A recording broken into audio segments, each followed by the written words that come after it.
చాలా మంది సమాధానం అని పేరు పెట్టుకుంటారు కానీ వాళ్ళ జీవితంలో ఎదురింటోళ్ళతో పక్కింటోళ్ళతో ఇంట్లో వాళ్ళతో కూడా సమాధానం ఉండదండి. ఎప్పుడు పోరే, ఎప్పుడు సమస్య, ఎప్పుడు గొడవే. కారణం ఏంటంటే వాళ్ళు పేరుకు మాత్రమే సమాధానం, కానీ సమాధానకర్త అయిన దేవుడు వాళ్ళల్లో ఏలుబడి చేయడం బైబిల్ చెప్తుంది. యేసుప్రభు అన్నారు, నీ సహోదరితో నీకు సమాధానము లేని ఎడల నీ బలిపీఠం యొద్ద నీవు అర్పణ వదిలిపెట్టి మొదట నీ సహోదరితో సమాధాన పడుము.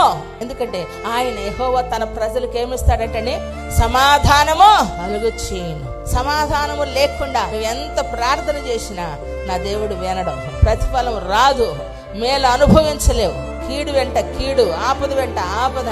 ఎందుకు ఇలా పరిస్థితులు అంటే ఒకటే కారణం. చాలా మంది ఏంటంటే నాకు దేవుడే అంటారు. దేవుడు ఎక్కడున్నాడండి? ఇంట్లో ఉన్నాడా? గాడుకున్నాడా? గూట్లో ఉన్నాడా? గుళ్ళో ఉన్నాడా?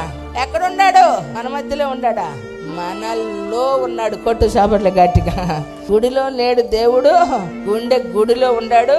చూడు, సమాధానం దేవుడు నీకు కలుగు చేస్తాడు. చాలా మంది సమాధానం అని పేరు పెట్టుకుంటారు కానీ వాళ్ళ జీవితంలో ఎదురింటోళ్ళతో పక్కింటోళ్ళతో ఇంట్లో వాళ్ళతో కూడా సమాధానం ఉండదండి. ఎప్పుడు పోరే, ఎప్పుడు సమస్య, ఎప్పుడు గొడవే. కారణం ఏంటంటే వాళ్ళు పేరుకు మాత్రమే సమాధానం, కానీ సమాధానకర్త అయిన దేవుడు వాళ్ళల్లో ఏలుబడి చేయడం బైబిల్ చెప్తుంది. యేసుప్రభు అన్నారు, నీ సహోదరితో నీకు సమాధానము లేని ఎడల నీ బలిపీఠం యొద్ద నీవు అర్పణ వదిలిపెట్టి మొదట నీ సహోదరితో సమాధాన పడుము.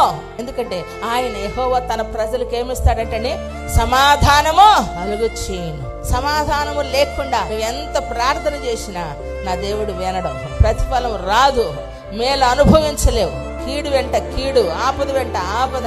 ఎందుకు ఇలా పరిస్థితులు అంటే ఒకటే కారణం. చాలా మంది ఏంటంటే నాకు దేవుడే అంటారు. దేవుడు ఎక్కడున్నాడండి? ఇంట్లో ఉన్నాడా? గాడుకున్నాడా? గూట్లో ఉన్నాడా? గుళ్ళో ఉన్నాడా?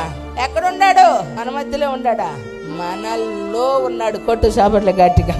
గుడిలో లేడు దేవుడు, గుండె గుడిలో ఉన్నాడు. చూడు, సమాధానం దేవుడు నీకు కలుగు చేస్తాడు.